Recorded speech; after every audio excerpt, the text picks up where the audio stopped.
Bonjour, je m'appelle Alexandre Dana, je suis le fondateur de Live Mentor. Live Mentor, c'est une école en ligne pour entrepreneurs, freelance, indépendants. On fait des formations tout en ligne et très interactives pour aider les porteurs de projets à réussir.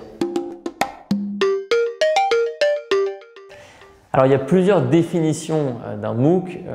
Historiquement, un MOOC, c'est un cours en ligne massif, ouvert à tout le monde. C'est une bibliothèque d'Alexandrie, mais numérique. J'arrive sur un site et j'ai accès à des ressources enregistrées dans des thématiques extrêmement variées.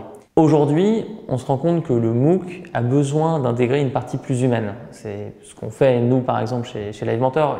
Il y a effectivement des ressources en ligne accessibles à tout moment, mais il y a aussi des mentors qui sont là pour coacher les élèves, les accompagner et les pousser à réussir. Le problème des MOOC dans leur première version, les premiers MOOC d'il y a quelques années, c'est le taux de complétion, à savoir le pourcentage d'élèves qui vont jusqu'au bout d'un MOOC. Il est très faible historiquement, il est autour de 6%. En rajoutant des humains, en rajoutant des mentors, en rajoutant un curriculum, en rajoutant une notion de promotion avec une date de début, une date de fin, on permet d'avoir de la vraie éducation en ligne et pas juste des ressources mises à disposition.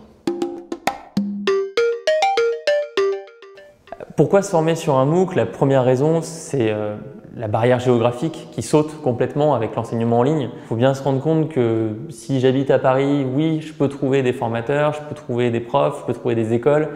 Si je suis en zone rurale, c'est beaucoup plus dur d'avoir accès à un enseignement de qualité.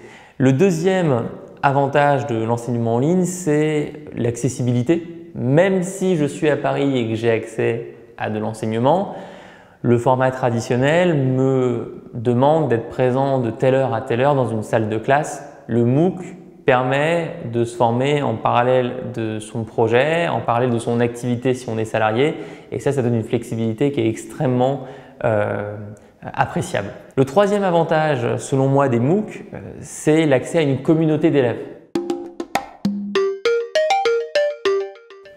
Je dirais que les tendances actuelles des MOOC, c'est l'évolution entre trois grands ensembles.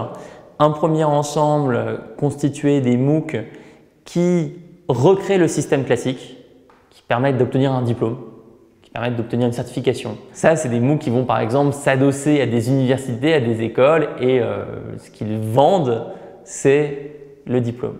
Le deuxième grand ensemble de MOOC, c'est les MOOC liés à des entreprises.